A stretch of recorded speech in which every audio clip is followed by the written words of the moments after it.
Media ने जो तीखे करारे सवाल ईशा को पूछे और बोले, क्या मीडिया इतने तीखे करारे सवाल पूछना मीडिया को क्या इतने तीखे करारे सवाल पूछने चाहिए थे?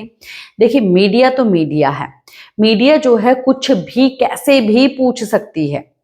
पर जिस तरीके से नेशनल टीवी पे आके एक लड़की के बारे में ऐसी चीजें बोली जा रही है कि भाई आप लगती तो बहुत ग्लैमरस हैं और फिर जो है आपने किया क्या है, आपकी सोच जो है बहुत ही पिछड़ी लगती है और आपको बोले तो बोले क्या, चुगली आंटी बोले आपको, और आपने शो में किया क्या है। ये सवाल जो ईशा से पूछे गए हैं, इन सवालों के बाद जो है ईशा काफी ज्यादा मेंटली अपसेट हुई और काफी ज्यादा मीडिया जाने के बाद जो है वो रोई भी है कि कैसे कैसे सवाल जो है वो मुझसे पूछे जा रहे थे।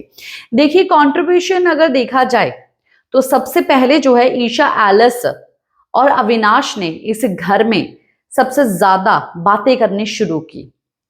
अगर उसके कंपैरिजन में देखें तो बहुत सारे लोग ऐसे भी थे जो लोग जो है अपने बाहर की बातों का सहारा तक नहीं छोड़ रहे थे, पर ये तीनों ऐसे थे कि घर के अंदर आके घर वालों के बारे में बात कर रहे थे। तो वो सबसे बड़ा योगदान जो है वो जरूर होता है। ईशा जो है पिछड़ी सोच में पता नहीं कैसे लगती है, मेरे को बिल्कुल भी नहीं पता है कि वो क्यों ऐसा पिछड़ी पिछड़ी सोच ऐसा करके बोला गया है। अगर आप लोगों को लगता है कि हाँ भाई वो ग्लैमरस तो दिखती है पर उसकी सोच बहुत ज्यादा पिछड़ी है, तो किस वे में उसकी सोच इतनी ज्यादा पिछड़ी है जो कि मीडिया उससे ये बात पूछ रही है? क्या आप लोग इस चीज को क्लियर कर सकते हैं? मुझे कमेंट बॉक्स में जरूर बताइए। और भाई ये बात बोल रहे हैं कि भाई चुगली आंटी बोले, पहली बात तो ये है कि ये इस शो में करना क्या है। पहले मीडिया को तो वही बात सोचनी चाहिए कि इस शो में करना क्या है।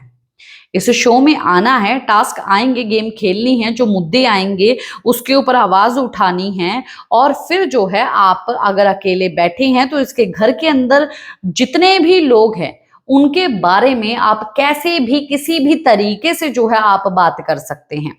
तो यानी कि आप एक अच्छा इंसान बनाने के लिए इस शो में सेलिब्रिटीज को देखते हैं कि भाई वो लोग जो है किसी के पीठ पीछे बात ना करें, चाहे किसी ने उसके साथ बुरा क्यों ना किया हो।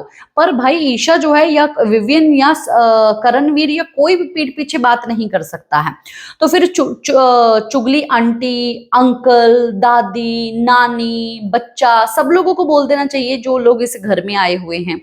तो ये सबसे बेकार का सवाल मुझे ईशा की तरफ जो है मीडिया का लगा कि आपने किया क्या है और आपको क्या बोला जाए, चुगली आंटी बोला जाए। भाई इस शो में बातें करना ही सबसे मेन है।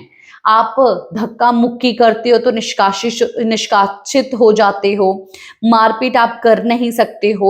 मुद्दों पे आवाज जब भी हुई ईशा ने उठाई और जब भी चीजें हुई ईशा ने की। और ईशा को तो इवन एक बार गेमर का टैग तक भी मिला है कि भाई सबसे ज्यादा गेम जो है वो ये तक खेल रही है। घर के अंदर बैठे हुए जो लोग हैं, जो कि शिल्पा और करणवीर, चुम, ये श्रुतिका, जो लोग हैं, उन्होंने भी तक ये चीज बोली है कि भाई बहुत ही बढ़िया गेम खेल रही है ईशा। ईशा सबकी प्रायोरिटी लिस्ट में फर्स्ट है, विवियन की भी, अविनाश की भी, रज्जत की भी। और आखिरकार चाहिए क्या? और अगर इस क्या किया है तो भाई अगर देखा जाए तो फिर ये किया है ईशा ने। जो चीज सच है वो तो है भाई, और जो चीजें मुझे याद है वो मैं आप तक पहुंचा रही हूं कि भाई इस तरीके से मुझे ये सवाल सही नहीं लगे। और ईशा भी काफी ज्यादा अपसेट हुई है। ऐसा नहीं है कि मैं ईशा की बहुत बड़ी फैन हूं, नहीं भाई, जो गलत है वो तो गलत है, अगर मीडिया भी पूछेगी वो तो गलत है। पर ये सब गॉसिप जो है वो मेरे सिर्फ और सिर्फ प्रोमो के आधार पर हो रहे हैं। इसी के साथ मैं लेती हूँ इजाजत। नमस्कार।